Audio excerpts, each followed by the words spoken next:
പൊന്നൊളിയിൽ കല്ലറ മിന്നുന്നു, മഹിമയോടെ നാഥനുയർക്കുന്നു.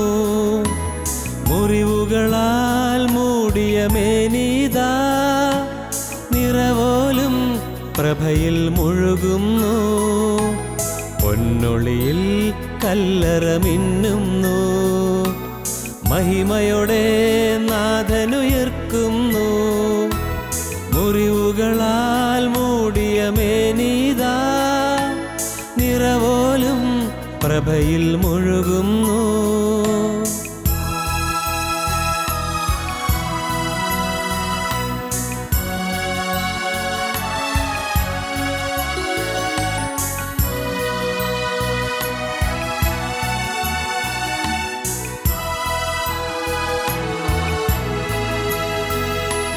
തിരുശിരസിൽ മുൾമുടി ചൂടിയവൻ, സുരഭിലമാം പൂങ്കതിരണിയുന്നു. കണ്ണീരിൽ മുങ്ങിയ നയനങ്ങൾ കനകം പോൽ മിന്നി വിളങ്ങുന്നു.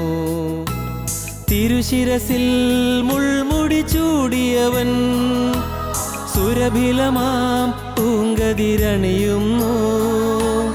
കണ്ണീരിൽ മുങ്ങിയ നയനങ്ങൾ കനകം പോൽ മിന്നി വിളങ്ങുന്നു.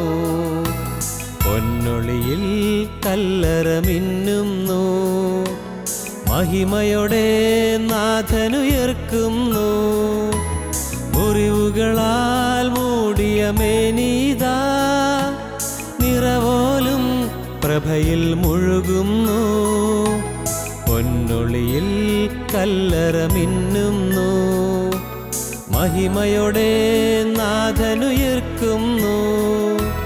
മുറിവുകളാൽ മൂടിയ മേനീതാ, നിറവോലും പ്രഭയിൽ മുഴുകുന്നു. നിറവോലും പ്രഭയിൽ മുഴുകുന്നു.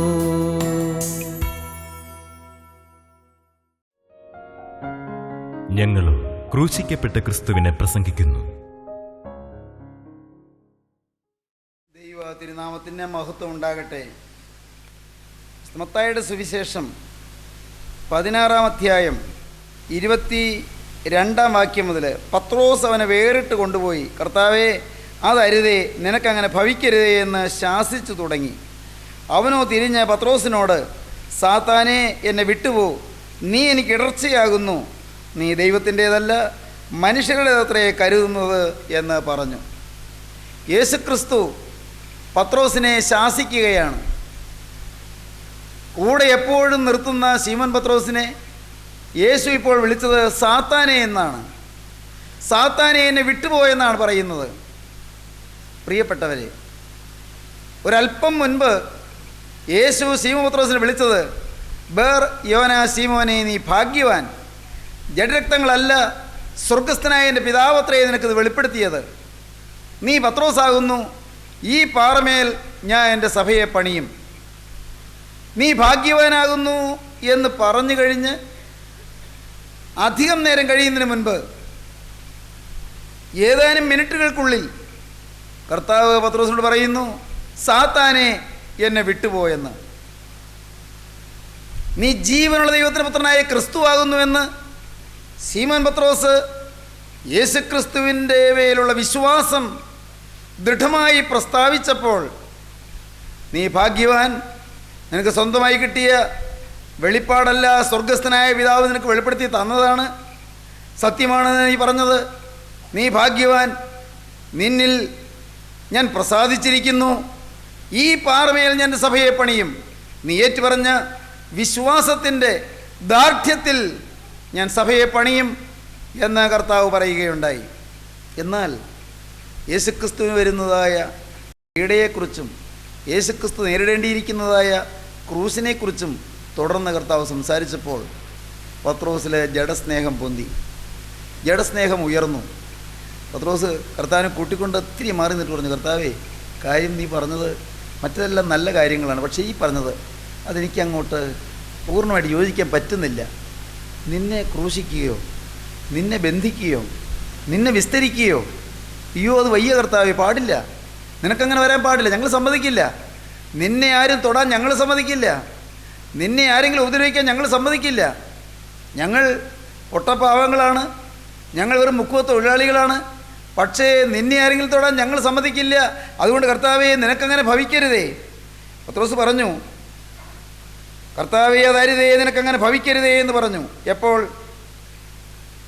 യേശു തന്നെ യെരൂശലേമിൽ ചെന്നിട്ട് മൂപ്പന്മാർ, മഹാപുരോഹിതന്മാർ, ശാസ്ത്രിമാർ എന്നിവരാൽ പലതും സഹിച്ച് കൊല്ലപ്പെടുകയും 3-ാം നാൾ ഉയർത്തെഴുന്നേൽക്കുകയും വേണ്ടത് എന്ന് ശിഷ്യന്മാരോട് പ്രസ്താവിച്ചു തുടങ്ങി. അവർ എന്നെ പീഡിപ്പിച്ച് കൊല്ലും, എന്നാൽ ഞാൻ 3-ാം നാൾ ഉയർത്തെഴുന്നേൽക്കും എന്നെല്ലാം കർത്താവ് പറഞ്ഞപ്പോൾ പത്രോസ് സഹിച്ചില്ല. പത്രോസ് യേശുവിനെ സ്നേഹിക്കുന്നത് കൊണ്ടാണ്. യേശുവിന് പീഡ വരുന്നതും ആക്ഷേപം വരുന്നതും നിന്ന വരുന്നതും പത്രോസിന് സമ്മതമല്ല, അതിഷ്ടമല്ല, പത്രോസിന് സഹിക്കുകയില്ല. യേശു യഹൂദന്മാരുടെ പീഡയേറ്റ് യേശുക്രിസ്തു ക്രൂശിക്കപ്പെടുക, മരിക്കുക, അത് പത്രോസിന് ചിന്തിക്കാൻ വയ്യ. അതുകൊണ്ടാണ് പത്രോസ് പറഞ്ഞത്, കർത്താവേ നിനക്കങ്ങനെ ഭവിക്കരുതേ എന്ന് വളരെ ശക്തമായി വാദിച്ചത്. യേശു പറഞ്ഞു, സാത്താനെ എന്നെ വിട്ടുപോകും, നീ ദൈവത്തിൻ്റേതല്ല മനുഷ്യരുടേതത്രയെ കരുതുന്നത്. വെറും ജഡസ്നേഹം, വെറും ജഡീകമായ സ്നേഹം, ആത്മീയമായ സ്നേഹം നിൻ്റെ വാക്കുകളിലില്ല. എത്ര കൃത്യമായിട്ടാണ് കർത്താവ് പറഞ്ഞത്, എത്ര വ്യക്തമായിട്ടാണ് കർത്താവ് പറഞ്ഞത്. ആത്മീയ ജീവിതം എന്താണെന്ന് വ്യക്തമാക്കിക്കൊണ്ട് യേശുക്രിസ്തു പറഞ്ഞു, നീ മനുഷ്യരുടേതാണ് കരുതുന്നത്, ദൈവത്തിൻ്റേത് കരുതുന്നില്ല. ക്രൂശ് മരണം എന്താണെന്ന് നീ അറിയുന്നില്ല. ഞാൻ എന്തിനാണ് വന്നതെന്ന് നീ അറിയുന്നില്ല. എന്തിനാണ് ക്രൂശിൽ മരിക്കുന്നതെന്ന് നീ അറിയുന്നില്ല. സാത്താന്യ ചിന്തയാണ് നിൻ്റെ ഉള്ളിൽ പ്രവർത്തിക്കുന്നത്. ആദ്യം മുതലേ പരശുശ്രൂഷയ്ക്ക് ഇറങ്ങിയപ്പോൾ മുതൽ തന്നെ സാത്താൻ എന്നെ വേട്ടയാടിക്കൊണ്ടിരുന്നു, എന്നെ പരീക്ഷകളിൽ കുടുക്കിക്കൊണ്ടിരുന്നു. പരീക്ഷകളിലെല്ലാം ജയിച്ചെങ്കിലും പിന്നെയും പിന്നെയും സാത്താൻ ഓരോ അവസരങ്ങളിൽ വന്ന് എന്നെ പ്രലോഭിപ്പിച്ചു കൊണ്ടിരുന്നു. ജനിച്ച ആ ദിവസങ്ങളിൽ തന്നെ, പിറന്ന കാലങ്ങളിൽ തന്നെ ഹേരോദാവിൻ്റെ പീഡയുണ്ടായി എത്രയോ ശിശുക്കളാണ് കൊല്ലപ്പെട്ടത്. മിസ്രയീമിലേക്ക് ഒളിച്ചോടി പോകേണ്ടി വന്നു. പിഞ്ചോമന കുഞ്ഞായിരിക്കുമ്പോൾ ഈ ശിശുവിനെയും പേറിക്കൊണ്ട് അമ്മയായ കന്യമാതാവും യൗസേപ്പ് പിതാവും മിസ്രയീമിലേക്ക്, ഈജിപ്തിലേക്ക് ഓടിപ്പോകേണ്ടി വന്നു. തിരിച്ചു വന്ന് നസ്രയത്തിൽ പോയി പാർക്കേണ്ടി വന്നു. ബേത്ലഹേമിൽ ജനിച്ചു, നസ്രയത്തിൽ പോയി പാർത്തു. ഓരോ തരത്തിൽ ഉപദ്രവങ്ങൾ, ഓരോ തരത്തിൽ നിന്ദകൾ, ഇതെല്ലാം കഴിഞ്ഞ പിശാച് എന്നെ ഇല്ലായ്മ ചെയ്യുവാൻ, എൻ്റെ ആഗമനത്തിൻ്റെ, എൻ്റെ ജീവിതത്തിൻ്റെ ലക്ഷ്യം തകർക്കുവാൻ പൈശാചികം പരിശ്രമിച്ചു. ഇപ്പോൾ നീയും സാത്താൻ്റെ കൂട്ടുകൂടിയിരിക്കുകയല്ലേ, സാത്താനെ എന്നെ വിട്ടുപോ, നീ ദൈവത്തിൻ്റെതെല്ലാം മനുഷ്യരുടെ അത്രേ കരുതുന്നത് എന്ന് പറഞ്ഞു. പ്രിയപ്പെട്ടവരെ, കർശനമായും വ്യക്തമായും പറഞ്ഞത് പത്രോസിനെ വെറുത്തത് കൊണ്ടല്ല, പത്രോസിലുള്ള ഒരു വലിയ മാലിന്യം ചൂണ്ടിക്കാണിക്കുകയായിരുന്നു. സാത്താൻ ഇടം കൊടുത്തത് ചൂണ്ടിക്കാണിച്ച് ആ സാത്താനെ കർത്താവ് ഭർസിക്കുകയായിരുന്നു. ശാസിച്ചകറ്റാൻ കർത്താവ് തുടങ്ങുകയായിരുന്നു. പത്രോസ് നിരാശപ്പെട്ടില്ല. സാധാരണ മനുഷ്യരാണെങ്കിൽ തളരും. എന്നാലും ഞാൻ പടകും വലയും വിട്ട് പുറപ്പെട്ടിട്ട് സാത്താനെ എന്നല്ലേ എന്നെ വിളിച്ചത്, എല്ലാവരും കേൾക്കേ എന്നെ ശാസിച്ചില്ലേ, എല്ലാവരും കേൾക്കേ എൻ്റെ വില കെടുത്തിയില്ലേ, എല്ലാം വിട്ട് പുറപ്പെട്ടിട്ട് ഇതാണോ കിട്ടിയത്, എല്ലാം വിട്ട് ഞാൻ പുറപ്പെട്ടു. ഞാൻ ഈ യേശുവിൻ്റെ പിന്നാലെ പുറപ്പെട്ടത് സകലവും ഉപേക്ഷിച്ചല്ലേ. പടക് വിട്ടു, വല വിട്ടു, തൊഴിൽ വിട്ടു, ഗലീല കടൽ വിട്ടു, ജോലിയെല്ലാം വിട്ടു, എല്ലാം മറന്ന് ഈ യേശുവിൻ്റെ പിറകെ വിളി കേട്ട് പുറപ്പെട്ടതാണ്. ഒരു സ്നേഹം എന്നെ ആകർഷിച്ചുകൊണ്ടല്ലേ പുറപ്പെട്ടത്. എന്നിട്ട് ഇതാണോ കിട്ടിയത്? സാത്താനെ എന്നെ വിട്ടുപോ എന്ന് പറഞ്ഞ് എന്നെ ബഹിഷ്കരിക്കുകയല്ലേ ചെയ്തത്, എന്നെ ഇറക്കി വിടുകയല്ലേ ചെയ്തത്.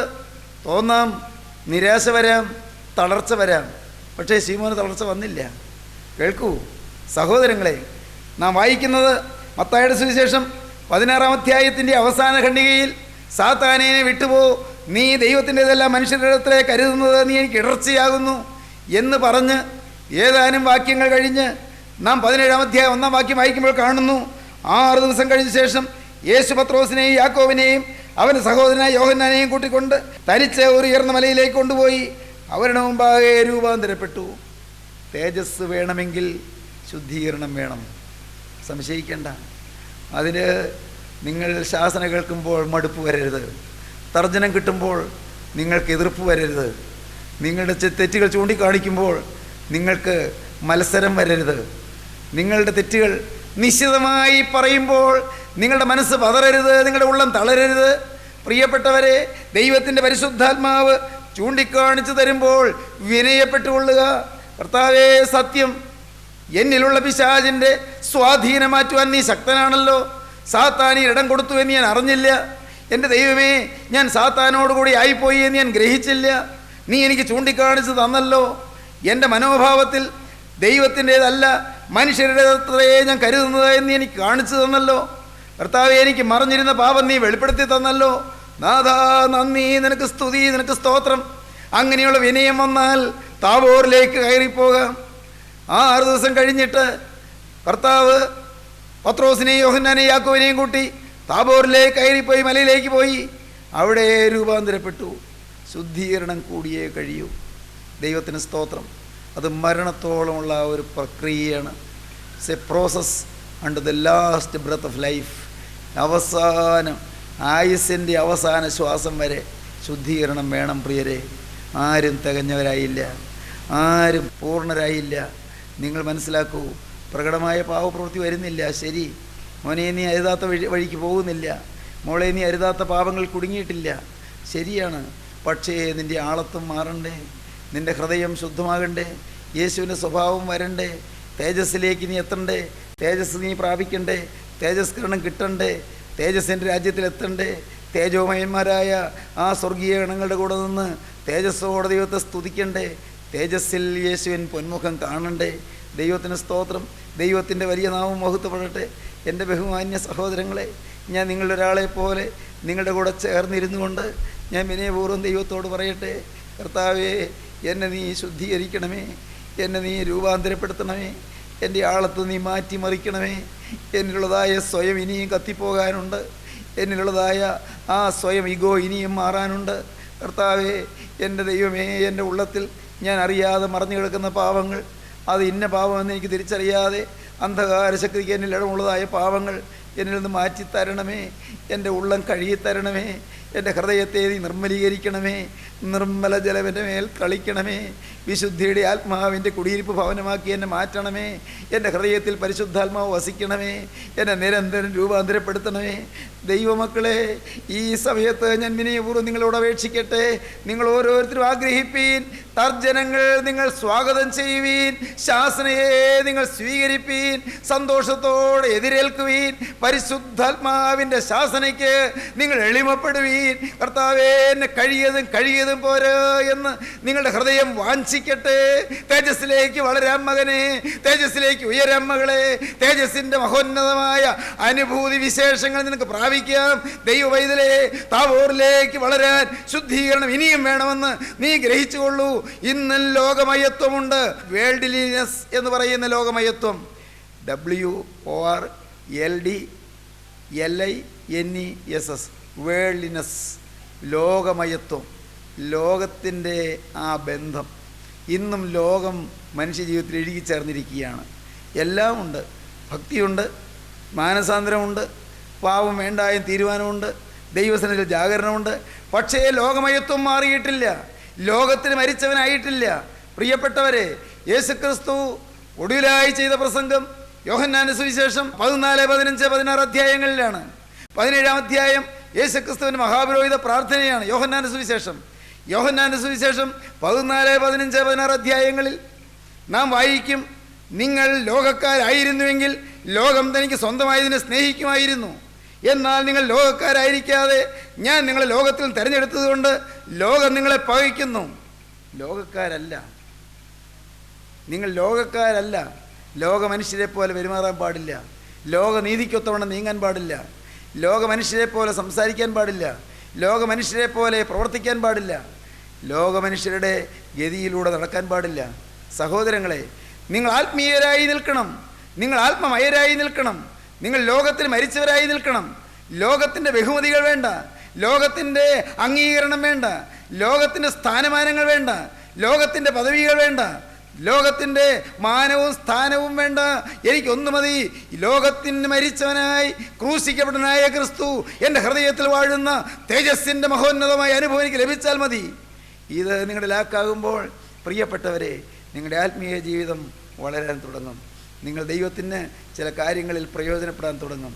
നിങ്ങൾ ഒരു വീട്ടിൽ ചെല്ലുമ്പോൾ ആ വീട്ടിലേക്ക് യേശുക്രിസ്തു നിങ്ങളുടെ കൂടെ വന്ന് കയറും. ദൈവത്തിന് സ്തോത്രം. ഒരു വീട്ടിൽ നിങ്ങൾ കാലുകുത്തുമ്പോൾ യേശു ആ വീട്ടിൽ വരും. അവിടുത്തെ ആവശ്യങ്ങൾ യേശു നിറവേറ്റും. അവിടുത്തെ രോഗങ്ങൾ കർത്താവ് മാറ്റും. നിങ്ങളൊരു വ്യക്തിയോട് സംസാരിക്കുമ്പോൾ യേശുക്രിസ്തു ആ വ്യക്തിയോട് സംസാരിക്കും. ആ യേശുവിൻ്റെ വചനം അവരെ രൂപാന്തരപ്പെടുത്തും. അവരുടെ ഉള്ളത്തിൽ തീ കത്തിക്കൊണ്ടിരിക്കും. ദൈവത്തിന് സ്തോത്രം. ദൈവത്തിൻ്റെ വലിയ നാമം മഹത്വപ്പെടട്ടെ. ഞാൻ ആ ദൈവത്തെ സ്തുതിച്ചുകൊണ്ട് നിങ്ങളോട് അറിയിക്കട്ടെ. സഹോദരങ്ങളെ, ഈ ആത്മീയമായ ഉയർന്ന പടവുകളിലേക്ക് നിങ്ങൾ വാഞ്ചയോടെ കയറി വരുവീൻ. അപ്പോസ്തലനായ പത്രോസിന് ഈ ശുദ്ധീകരണം കൊടുത്തിട്ട് താബോറിലേക്ക് കയറ്റിക്കൊണ്ടുപോയി. പക്ഷേ അവിടെയും ശുദ്ധീകരണമാണ്, താബോറിലും ശുദ്ധീകരണമാണ്. മത്തായിയുടെ സുവിശേഷം 17-ാം അധ്യായത്തിലും മർക്കോസിൻ്റെ സുവിശേഷം 9-ാം അധ്യായത്തിലും ലൂക്കോസിൻ്റെ സുവിശേഷം 9-ാം അധ്യായത്തിലും ഈ സംഭവം രേഖപ്പെടുത്തിയിട്ടുണ്ട്. മർറൂമലയിലെ സംഭവം, താബോറിലെ സംഭവം രേഖപ്പെടുത്തിയിട്ടുണ്ട്. മത്തായിയുടെ സുവിശേഷം 17-ാം അധ്യായത്തിൻ്റെ ആദ്യം, മർക്കോസിൻ്റെ സുവിശേഷം 9-ാം അധ്യായത്തിൻ്റെ 2-ാം വാക്യം മുതൽ, ലൂക്കോസിൻ്റെ സുവിശേഷം 9-ാം അധ്യായം 28-ാം വാക്യം മുതൽ വായിക്കുമ്പോൾ ഈ സംഭവം രേഖപ്പെടുത്തിയിരിക്കുന്ന നമുക്ക് കാണുവാൻ സാധിക്കും. ഇവിടെ ലൂക്കോസിൻ്റെ സുവിശേഷത്തിലാണ് നാം കാണുന്നത് ഒരു പ്രത്യേക വാക്ക് നമുക്ക് കാണാം. അവർ മേഘത്തിലായപ്പോൾ പേടിച്ചു. മേഘത്തിൽ നിന്ന് ഇവൻ എൻ്റെ പ്രിയപുത്രൻ, ഇവന് ചെവി കൊടുപ്പീൻ എന്ന ഒരു ശബ്ദമുണ്ടായി. ആ ശബ്ദം ദൈവത്തിൻ്റെ ശബ്ദമാണ്. ആ ശബ്ദം ഉണ്ടായതിന് കാരണം പത്രോസ് ഒരു മണ്ടത്തരം പറഞ്ഞു. ഇത്രയും ശുദ്ധീകരണം കിട്ടിയ പത്രോസിനൊരു മണ്ടത്തരം പറ്റി. എന്താണ് പറഞ്ഞത്? ഗുരു, നാം ഇവിടെ ഇരിക്കുന്നത് നല്ലത്. അവർ അവനെ വിട്ടുപിരിയുമ്പോൾ പത്രോസ് യേശുവിനോട്, ഗുരു, നാം ഇവിടെ ഇരിക്കുന്നത് നല്ലത്. ഞങ്ങൾ 3 കുടിലുണ്ടാക്കട്ടെ, ഒന്ന് നിനക്കും, ഒന്ന് മോശയ്ക്കും, ഒന്ന് ഏലിയാവിനും എന്ന് താൻ പറയുന്നത് ഇന്നത് എന്നറിയാതെ പറഞ്ഞു. പറയുന്നത് ഇന്നത് എന്നറിയാതെ പറഞ്ഞു. Voice of ignorance. പത്രോസിൽ നിന്ന് വന്നതായ ആ ശബ്ദം, it was a voice of ignorance. അറിവില്ലായ്മയുടെ ശബ്ദമാണ്, ചിന്തയില്ലാതെ വന്ന ശബ്ദമാണ്, ഇഗ്നറൻസിൻ്റെ ശബ്ദമാണ്. നാം ഇവിടെ ഇരിക്കുന്ന നല്ലതെന്നാണ് പത്രോസ് പറയുന്നത്. തേജസ് പ്രാപിച്ചിട്ട് ഇവിടെ ഇരിക്കാനല്ല, തേജസ് പ്രാപിച്ചിട്ട് കരയുന്ന ജനസമൂഹത്തിലേക്ക് ഇറങ്ങിച്ചെല്ലാനാണ് കർത്താവ് അവരെ കൂട്ടിക്കൊണ്ടുപോയത്. താഴ്വരയിൽ ചന്ദ്രരോഗം ബാധിച്ചവരുണ്ട്, ഭൂതബാധയേറ്റവരുണ്ട്, വലയുന്നവരുണ്ട്, അവിശ്വാസികളുണ്ട്, ഭാരപ്പെടുന്നവരുണ്ട്, കഷ്ടതയിൽ ഉഴലുന്നവരുണ്ട്, ദുരിതങ്ങളിൽപ്പെട്ട് അഴലുന്നവരുണ്ട്. താഴ്വരയിൽ മറ്റ് ശിഷ്യന്മാർ അമ്പരപ്പിലാകുകയാണ്. അവരുടെ അടുക്കൽ ഒരു ചന്ദ്രരോഗം ബാധിച്ച, ബോധക്കേടുള്ള, ഒരു എപ്പിലെപ്സി ബാധിച്ച, ഒരു ഫിറ്റ്സ് ബാധിച്ച ഒരു രോഗിയെ കൊണ്ടുവന്നിരിക്കുകയാണ്. ആ രോഗിയെ സുഖപ്പെടുത്താൻ പറയുന്നു. അവർക്ക് സാധിക്കുന്നില്ല. അവിടെ ശിഷ്യന്മാർ അമ്പരപ്പിൽ, രോഗി വലിയ പ്രയാസത്തിൽ, അവശതയിൽ, രോഗിയുടെ അപ്പൻ വലിയ പ്രയാസത്തിൽ, ജനസമൂഹം കലക്കത്തിൽ. ഇങ്ങനെ താഴ്വരയിൽ വലിയ പ്രതിസന്ധി വന്നിരിക്കുകയാണ്. അപ്പോഴാണ് മുകളിലേക്ക് കൂട്ടിക്കൊണ്ടുപോയത്. മുകളിൽ അവിടെ തന്നെ സുഖിച്ചിരിക്കാനല്ല, അവിടെ തന്നെ ആ തേജസ്സിലിരുന്ന് ആനന്ദിക്കാനല്ല, തേജസ്സിലിരുന്ന് ശക്തി ആർജിച്ചിട്ട് താഴ്വരയിലേക്ക് വന്ന് ഈ പ്രശ്നത്തെ അഭിമുഖീകരിക്കാനാണ് ക്രിസ്തു അവരെ കൂട്ടിക്കൊണ്ടുപോയത്. ദൈവത്തിൻ്റെ വലിയ നാമം മഹത്വപ്പെടട്ടെ. ശക്തി ആർജിച്ചിട്ട് അവിടെ താഴ്വരയിലേക്ക് ഇറങ്ങിച്ചെല്ലാൻ. ദൈവമക്കളെ, ഞാൻ നിങ്ങളോടൊന്ന് ചോദിച്ചോട്ടെ, നിങ്ങൾക്ക് ശക്തി ആർജിച്ചിട്ട് താഴ്വരയിലേക്ക്, വലയുന്നവരുടെ ഇടയിലേക്ക് ഇറങ്ങിച്ചെല്ലാൻ നിങ്ങൾക്ക് താല്പര്യമുണ്ടോ? ലക്ഷ്യബോധമില്ലാത്തവരുടെ ഇടയിലേക്ക്, വിശ്വാസമില്ലാത്തവരുടെ ഇടയിലേക്ക്, യേശു ആരാണെന്നറിയാത്തവരുടെ ഇടയിലേക്ക്, സ്വർഗമുണ്ടോ നരകമുണ്ടോ എന്നറിയാൻ പാടില്ലാത്തവരുടെ ഇടയിലേക്ക്, യേശുക്രിസ്തു ക്രൂസിൽ മരിച്ചു എന്ന് പറയുന്നു എന്തിനു വേണ്ടി എന്നറിയാൻ പാടില്ലാത്ത ആളുകളുടെ ഇടയിലേക്ക്, ഇടം കൈയും വലം കൈയും തിരിച്ചറിയാൻ പാടില്ലാത്ത ആളുകളുടെ ഇടയിലേക്ക് കടന്നുചെല്ലാൻ നിങ്ങൾക്ക് താല്പര്യമുണ്ടോ? അവിടെയാണ് സുവിശേഷ വേല തുടങ്ങുന്നത്. അതാണ് സുവിശേഷ വേല. ഞാൻ രക്ഷയുടെ സന്തോഷം അനുഭവിച്ചു കഴിയുമ്പോൾ, അയ്യോ, ഈ സന്തോഷം അനുഭവിക്കാത്ത അനേകരുണ്ടല്ലോ എന്നുള്ള വേദന അത് ഹൃദയത്തിൽ തിങ്ങി വിങ്ങി വരുമ്പോഴാണ് സുവിശേഷ വേല. ദൈവത്തിന് സ്തോത്രം. അത് വരാതെയുള്ള വേലകളൊന്നും പ്രയോജനപ്രദമാവില്ല. എൻ്റെ കർത്താവേ, എനിക്കൊരു സമാധാനം നീ തന്നു. ഈ സമാധാനം അനേകർ അനുഭവിക്കണമല്ലോ. എനിക്ക് ഈ ലോകത്തിൽ പാവം വിടാൻ ഒരു കൃപ തന്നു. ഈ വിശുദ്ധ ജീവിതം അനേകർ അനുഭവിക്കണമല്ലോ. കർത്താവേ, എനിക്ക് എൻ്റെ യേശുവിനെ ആരാധിക്കാൻ നീ ഒരു ഭാഗ്യം തന്നു. ഈ ആരാധനയുടെ സൗഭാഗ്യം അനേകർക്ക് അനുഭവിക്കണമല്ലോ. കർത്താവേ, എനിക്കതിനു വേണ്ടി എൻ്റെ ആയുസ് ചെലവഴിക്കപ്പെടണമല്ലോ. ഞാൻ എന്നെ തന്നെ മുഴുവനായി ചെലവഴിക്കുന്നു. ദൈവത്തിന് സ്തോത്രം. മുഴുവനായി നിനക്ക് വിട്ടുതരുന്നു. എൻ്റെ ഭാവി ഞാൻ നോക്കുന്നില്ല, എൻ്റെ ജീവിതം ഞാൻ നോക്കുന്നില്ല, എൻ്റെ ഭാവിയുടെ യശസ്സ് ഞാൻ നോക്കുന്നില്ല, എൻ്റെ ജീവിതത്തിൻ്റെ വളർച്ചയോ ഉയർച്ചയോ ഞാൻ നോക്കുന്നില്ല. എൻ്റെ ദൈവമേ, അതൊന്നും എനിക്കൊരു വിഷയമല്ല. കർത്താവേ, എനിക്കൊന്നു മതി. ഈ ലോക ജീവിതത്തിൽ ഞാൻ ജീവിക്കുന്ന ആയുഷ്കാലം കൊണ്ട് ഒരു വിശുദ്ധനായി തീരുക, ഒരു വിശുദ്ധിയുടെ വചനം പറഞ്ഞ് യേശുവിങ്കിലേക്ക് അനേകരെ ഇത് ആനയിക്കുക. ഇതാണ് എൻ്റെ ജീവിതത്തിൻ്റെ ആകെ ലക്ഷ്യം. ഒരു വിശുദ്ധനായി ജീവിക്കുക, വിശുദ്ധനായ യേശുവിങ്കിലേക്ക് അനേകരെ ആനയിക്കുക. ദൈവത്തിന് സ്തോത്രം. സഹോദരങ്ങളെ, നിങ്ങളെന്ത് പറയുന്നു? നിങ്ങൾക്ക് ആ ദാഹം വരുന്നുണ്ടോ? നിങ്ങൾക്ക് ആ തീഷ്ണത വരുന്നുണ്ടോ? യേശുവിന് വേണ്ടി വേല ചെയ്യാനുള്ള ആഗ്രഹം വരുന്നുണ്ടോ? സ്നേഹിതരെ, ഞാൻ അല്പം സങ്കടത്തോടെ പറയട്ടെ, നിങ്ങളിൽ പലർക്കും ഈ രക്ഷയുടെ സന്തോഷം കിട്ടിയിട്ടില്ല. നിങ്ങളിൽ പലർക്കും യേശു ഉള്ളത്തിൽ വസിക്കുന്നതിൻ്റെ ആനന്ദം കിട്ടിയിട്ടില്ല. യേശു ക്രിസ്തു ക്രൂശിൽ മരിച്ചത് എൻ്റെ പഴയ ജീവിതം മരിച്ച്, പഴയ സ്വഭാവം മരിച്ച് ഞാൻ ഒരു പുതിയ മനുഷ്യനായി തീരാനാണ് എന്നുള്ള പരമോന്നത സത്യം പലർക്കും അനുഭവമായി തീർന്നിട്ടില്ല. പഴയ മനുഷ്യൻ മരിക്കണമെന്ന് പലരും ചിന്തിച്ചിട്ടില്ല. ഒരുത്തൻ ക്രിസ്തുവിലായാൽ പുതിയ സൃഷ്ടിയാകുന്നു, പഴയത് കഴിഞ്ഞുപോയി, ഇതാത് പുതുതായി തീർന്നിരിക്കുന്നെന്ന് വചനം പറയാൻ നിങ്ങൾക്കറിയാം. പക്ഷേ നിങ്ങളിൽ പലരും പുതിയ സൃഷ്ടിയായിട്ടില്ല. നിങ്ങൾ ദയവായി എന്നോട് ക്ഷമിക്കണം, ഞാൻ തുറന്നു പറയുകയാണ്. പലരും പുതിയ സൃഷ്ടിയായിട്ടില്ല. പലർക്കും സത്യമായൊരു മാനസാന്തരം വന്നിട്ടില്ല. യേശുവിൻ്റെ സ്വഭാവം പ്രാപിക്കണമെന്നുള്ള ചിന്ത പോലും പലർക്കും വന്നിട്ടില്ല. ഇന്നും പ്രകടമായ പാവങ്ങളിൽ കുടുങ്ങി കിടക്കുന്നവർ അനേകർ ഈ വാക്കുകളെ കേൾക്കുന്നുണ്ട്. പ്രകടമായ പാവങ്ങളിൽ മദ്യപാനത്തിൽ രസിക്കുന്നവർ, വീട്ടിൽ കലക്കമുണ്ടാക്കുന്നവർ, ഭാര്യയെ ഉപദ്രവിക്കുന്നവർ, ഭർത്താവിനെ സംശയിച്ച ഭർത്താവിനോട് അനുസരണക്കേട് കാണിക്കുന്നവർ, വീട്ടിൽ മത്സരമുണ്ടാക്കുന്നവർ, മാതാപിതാക്കളെ അനുസരിക്കാത്തവർ, ജീവിതം തുലച്ച് കളയുന്നവർ, ജീവിതം ഉഴപ്പിക്കളയുന്നവർ, പൈസ അശുദ്ധിക്ക് വേണ്ടി ചെലവഴിച്ച് കളയുന്നവർ, ശരീരത്തിൻ്റെ ആരോഗ്യം അഴുക്കിന് വേണ്ടി ചോർത്തിക്കളയുന്നവർ, ഇങ്ങനെ എന്തെല്ലാം പ്രിയപ്പെട്ടവരെ, ദൈവം പ്രസാദിക്കാത്ത വിധത്തിൽ പൈസ ചെലവഴിക്കുന്നവർ, ദൈവം പ്രസാദിക്കാത്ത വിധത്തിൽ ശരീരം വിനിയോഗിക്കുന്നവർ, ഏതെല്ലാം അവയവങ്ങളിൽ കേടുപറ്റിയവർ, അവയവങ്ങളിൽ പാപമുള്ളവർ, ഇതൊന്നും മാറിയിട്ടില്ല. പിന്നെ എങ്ങനെ മറ്റുള്ളവർക്ക് വചനം കൊടുക്കും? ദൈവത്തിന് സ്തോത്രം. സഹോദരങ്ങളെ, ഞാൻ എളിമയോടെ വീണ്ടും നിങ്ങളോട് പറയുകയാണ്. ഞാൻ ദൈവസന്നിധിയിൽ വളരെ വിനയപ്പെട്ടുകൊണ്ട് ഞാൻ നിങ്ങളോട് വളരെ സ്നേഹത്തോടെ പറയുകയാണ്. നിങ്ങളാദ്യം ഈ രക്ഷ അനുഭവിക്കണം. രക്ഷയുടെ സന്തോഷം നിങ്ങൾ അനുഭവിക്കണം. യേശു ഹൃദയത്തിൽ വാഴുന്ന ഈ സൗഭാഗ്യം നിങ്ങൾ അനുഭവിക്കണം. 17-ാമത്തെ വയസ്സിൽ ഞാനത് അനുഭവിച്ച് തുടങ്ങി. ഒന്നുമായില്ല. 17-ാമത്തെ വയസ്സിൽ ഞാൻ വചനം കേട്ടുകൊണ്ടിരുന്നപ്പോൾ, നിങ്ങളിപ്പോൾ കേൾക്കുന്നത് പോലെ അന്ന് ഞാൻ വചനം കേട്ടുകൊണ്ടിരുന്നപ്പോൾ യേശുവിൻ്റെ അടുക്കൽ എൻ്റെ ഹൃദയം തുറന്ന് ഞാൻ പറഞ്ഞു, കർത്താവേ, ഇന്ന് മുതൽ ഞാൻ നിൻ്റെ വക എന്ന്. ദൈവത്തിന് സ്തോത്രം. ഇന്ന് ഞാൻ തിരിഞ്ഞു നോക്കുമ്പോൾ സംഭവബഹുലമായൊരു ജീവിതം. ദൈവത്തിന് സ്തോത്രം. സഹോദരങ്ങളെ, നിങ്ങളോട് ഞാൻ പറയട്ടെ, എന്ത് സംഭവബഹുലമായിരുന്നു ജീവിതം.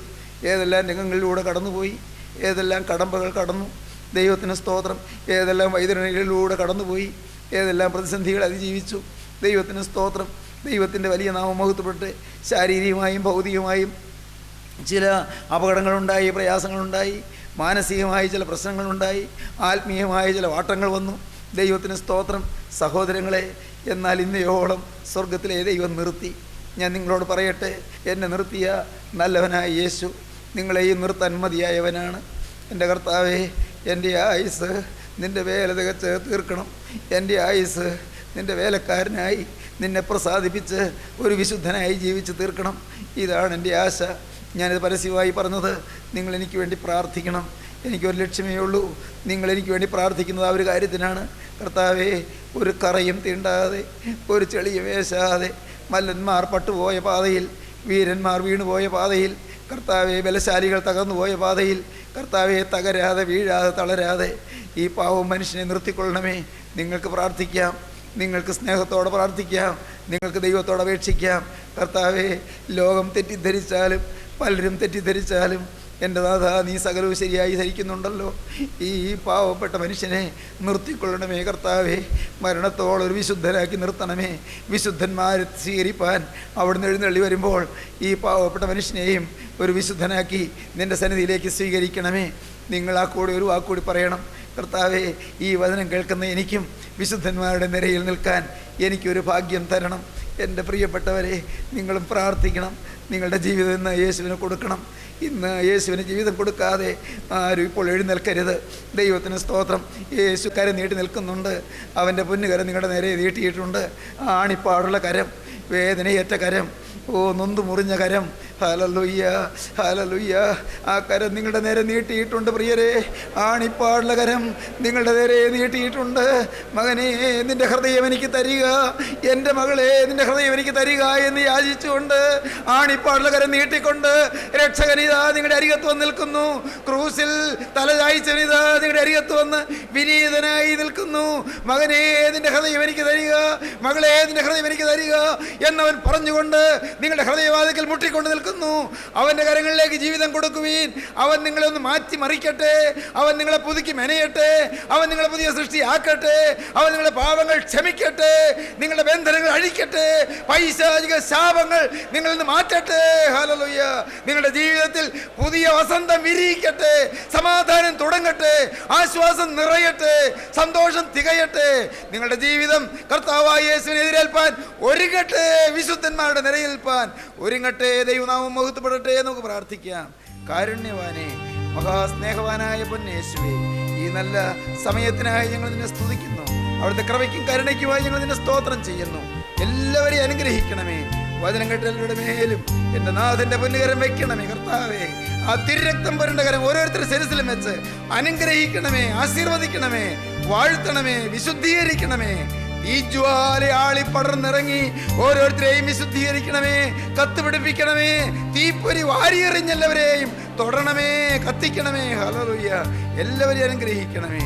ഇന്ന് ഈ വചനം കേട്ട ഓരോരുത്തരെയും കുടുംബങ്ങളിലേക്ക് സമാധാനം അയക്കണമേ. കർത്താവേ, വചനം കേട്ട ഓരോരുത്തർക്കും പുതിയ പ്രകാശം കൊടുക്കണമേ, പുതിയ പ്രതീക്ഷ കൊടുക്കണമേ, പുതിയ പ്രത്യാശ കൊടുക്കണമേ, പുതിയ സ്നേഹം കൊടുക്കണമേ, പുതിയ അനുഭവങ്ങൾ കൊടുക്കണമേ. കർത്താവേ, എല്ലാവരെയും അവിടുത്തെ രണ്ടാമത്തെ വരവിന് വേണ്ടി ഒരുക്കണമേ. മഹത്വം തിരുമേനി എടുക്കണമേ. യേശുവിൻ നാമത്തിൽ തന്നെ